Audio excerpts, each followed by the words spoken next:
It's happening again. That feeling.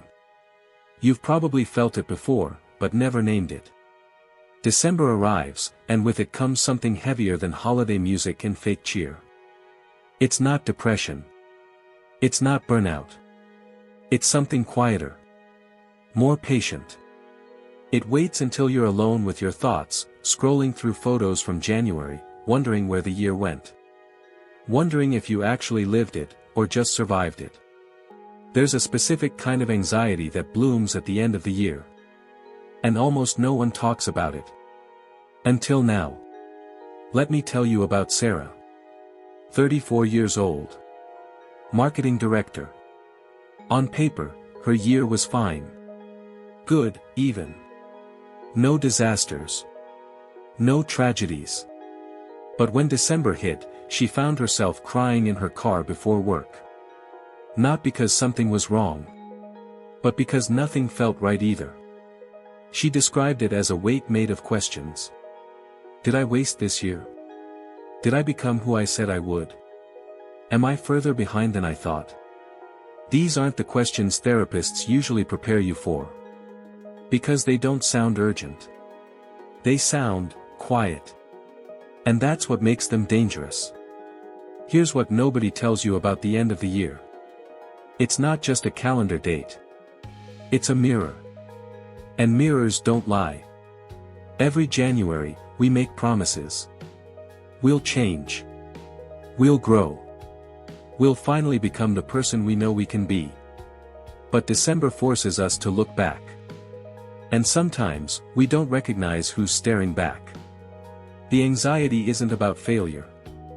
It's about something worse. Stagnation.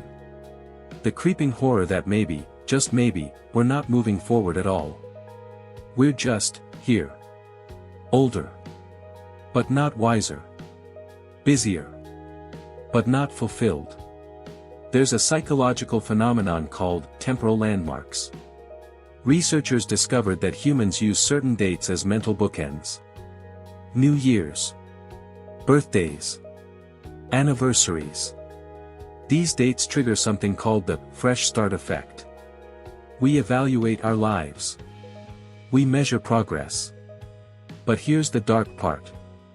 When we measure and find ourselves lacking, the brain doesn't just feel disappointed. It feels trapped. Because if a whole year passed and you're still stuck, what does that say about the next year? Or the next 10? This is where the quiet anxiety lives. In the math of wasted time.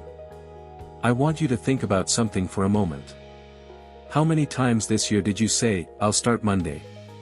How many times did you delay the thing you actually wanted to do because there wasn't enough time, or money, or energy, or courage?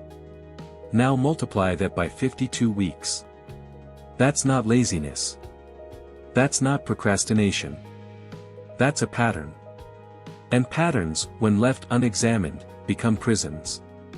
The anxiety at year's end isn't random. It's your psyche sending you a message. A warning. That if you don't change something fundamental, next December will feel exactly the same. Or worse. There's a man named Dr. Hal Hershfield who studies something fascinating. How we think about our future selves. He uses brain scans to show that when most people imagine themselves in 10 years, their brain lights up the same way it does when thinking about a stranger. A complete stranger. We literally cannot connect with who we'll become. And that distance, that disconnection, is why we sabotage ourselves. Why we choose comfort now over growth later. Because future you doesn't feel real. And December is when future you arrives. Angry. Disappointed. Asking why you didn't prepare for this moment. Let me tell you what this anxiety actually is. It's not weakness. It's not overthinking. It's grief. You're grieving the year you thought you'd have. The person you thought you'd become. The life you thought you'd be living by now. And grief, even quiet grief, even unnamed grief, is exhausting. It sits in your chest. Makes you tired for no reason. Makes you irritable. Makes you want to sleep through January just to avoid the pressure of starting again. Because starting again means admitting you have to try. Again. And what if you fail? Again. Here's something most people don't realize. Social media makes this worse. Exponentially worse. You're not just comparing yourself to your own expectations anymore. You're comparing yourself to everyone else's highlight reel. December is when the year-in review posts start.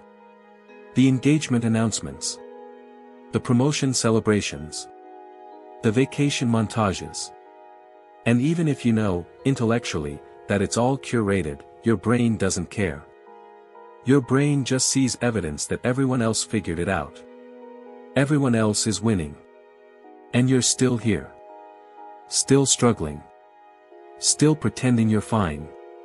There's a term in psychology, temporal discounting. It means we value immediate rewards more than future ones. Even when the future rewards are objectively better. This is why we binge watch instead of build. Why we scroll instead of study. Why we numb instead of grow. But December breaks that spell. Suddenly, the future is now. And all those small decisions to choose comfort over effort have compounded. The bill comes due. And the currency is regret. The quiet kind. The kind that doesn't scream. It just sits there. Watching you. Waiting. I need to tell you about the most dangerous thought pattern that emerges during this time. It goes like this: I'll start fresh in January. Sounds reasonable, right? Hopeful, even. But it's a trap. Because January becomes a permission slip to waste December. To coast. To delay. And then January arrives, and the motivation you thought would magically appear, doesn't. Because motivation isn't seasonal. Discipline isn't either. Change doesn't happen because the calendar flips. It happens because you decide. Right now. Not tomorrow. Not next year. Now. Here's what the anxiety is really trying to tell you. You have less time than you think. Not in a morbid way. In a mathematical way. If you're 30, you have about 520 weekends left until you're 40. 520, that's it. And how many of those will you actually remember? How many will matter? The quiet anxiety isn't your enemy. It's a messenger. It's your psyche screaming through the noise, trying to wake you up before another year dissolves into nothing. Before you become the person who looks back at 40, 50, 60, and realizes they spent their entire life planning to live instead of actually living. Let me share something uncomfortable. Most people reading this will nod along. They'll feel seen. Understood. Validated. And then they'll close this video and change nothing. Because awareness isn't action. Insight isn't transformation. The gap between knowing what you should do and actually doing it is where most lives go to die. Slowly. Quietly. Comfortably. And that's the real horror. Not that you'll fail dramatically. But that you'll succeed at being mediocre. At being fine. At being forgettable. The anxiety knows this. That's why it won't shut up. So what do? How do you break the cycle? First, you stop lying to yourself. You stop pretending next year will be different if you don't change anything now. You stop believing that motivation will strike like lightning. It won't.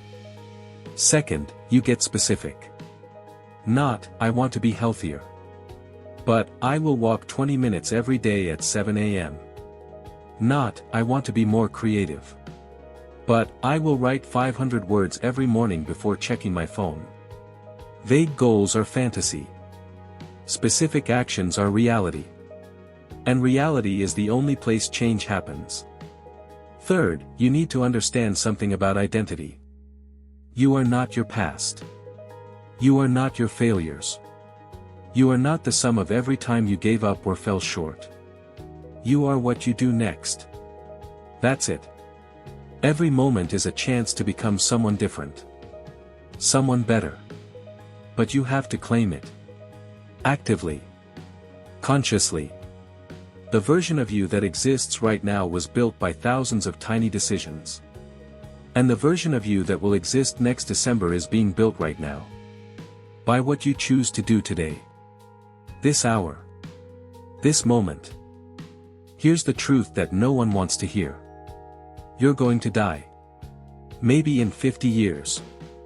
Maybe in 50 days. You don't know. None of us do. And when that day comes, you won't regret the risks you took. You'll regret the ones you didn't. You'll regret the dreams you postponed. The conversations you avoided. The life you were too afraid to claim. The quiet anxiety you feel right now. It's not a bug. It's a feature. It's your soul's way of saying, this matters. Your life matters. And you're running out of time to live it like it does. So let me ask you something. What's the one thing you've been avoiding?